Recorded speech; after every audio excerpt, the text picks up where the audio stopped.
What's up guys, Sal here. So the Galaxy S22 Ultra is the most high profile device to look forward to in the next coming months. We're looking at a January launch, but don't be surprised if they push back the launch by a month to February due to the chip shortage.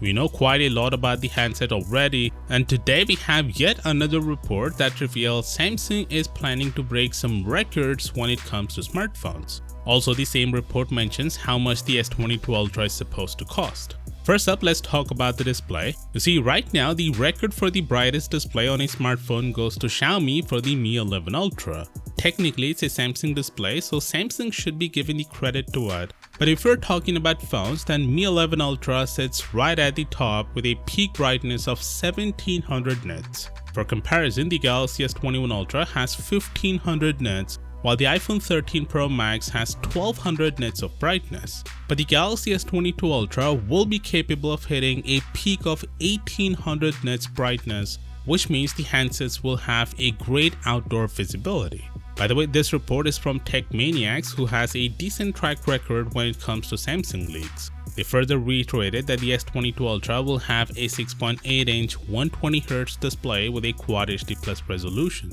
Next, you see Samsung flagships have great optical image stabilization. I mean, here's a side-by-side look at the Galaxy S21 Ultra and the iPhone 13 Pro Max from Mr. Who's the Boss. To be clear, in most cases, like recording while walking, both phones offer similar stabilization.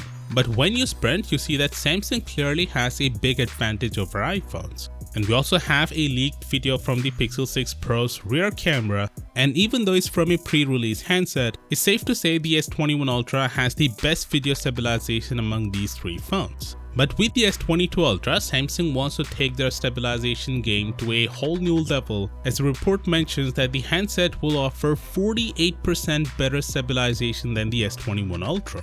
Now, they didn't mention how Samsung managed to do this. Did they use a new sensor shift camera stabilization technology like the iPhones, or is just a better upgraded optical stabilization components? I guess we'll have to wait and see.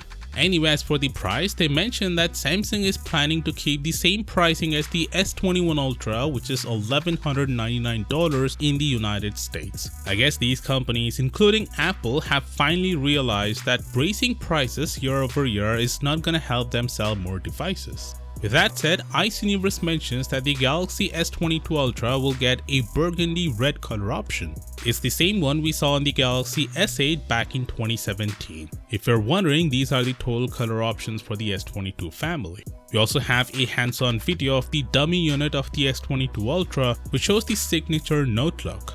Well, if you notice, there isn't a slot for the S Pen in this dummy. That's because dummy units aren't always an exact replica of the final product, but it will for sure have a slot for the S Pen. Now, the back is where things are still very confusing. These leaks from the case maker suggest the phone has a P-shaped camera housing, but Ice Universe is constantly reminding people that the camera actually looks like this. In any case, let me know what camera design do you prefer in the comments down below. And as always, I'll see you tomorrow.